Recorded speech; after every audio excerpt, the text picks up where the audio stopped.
When we think of the fox, we often picture a cunning animal, almost as sly as a character from a fairy tale.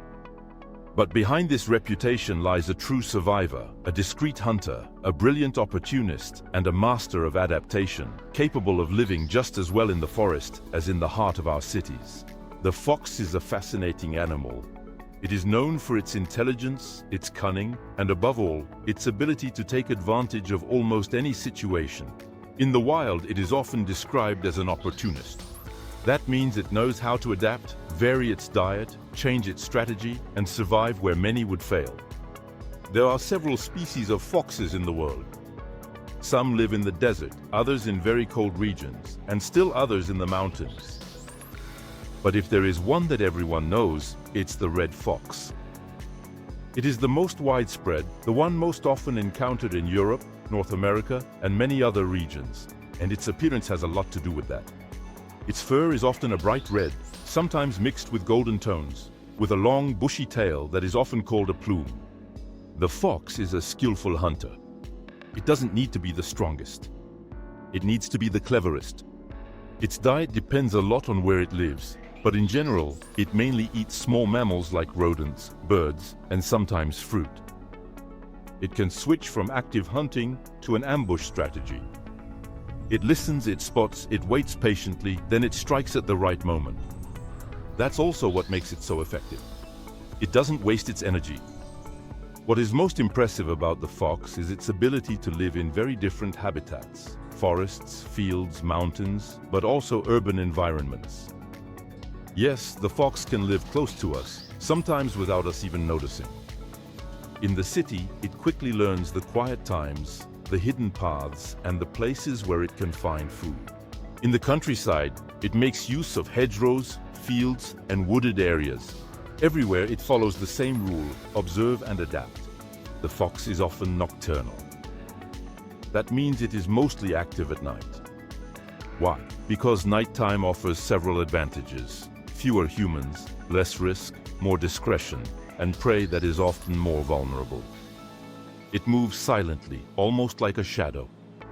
And thanks to its senses, especially its sense of smell, it can detect a food source from a distance, even in the dark. We often imagine the fox as silent. Yet, it communicates a lot. Among themselves, foxes use cries, barks, and growls.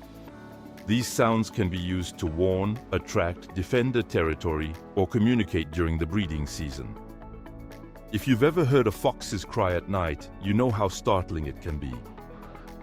Most of the time, the fox is a solitary animal. It hunts alone, moves alone, and manages its territory alone. But during the breeding season, things change. Foxes come together and form pairs.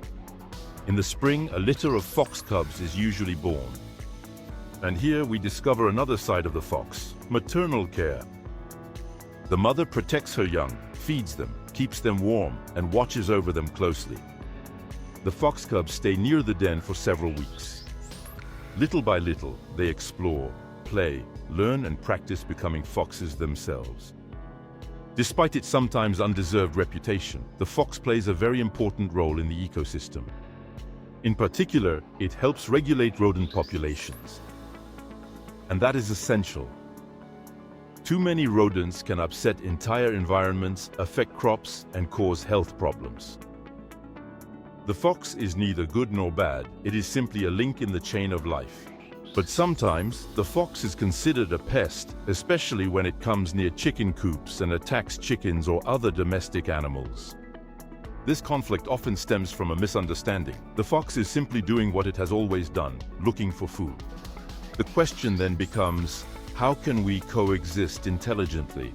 In many cultures, the fox is a symbol often associated with cunning and sometimes with wisdom. And that's not surprising. It's an animal that intrigues, inspires, and commands respect through its adaptability. The fox is proof that you can survive not by being the strongest, but by being the smartest. If you learned something today, leave a like and subscribe, and tell me in the comments, have you ever seen a fox in real life, in the forest, or right in the city?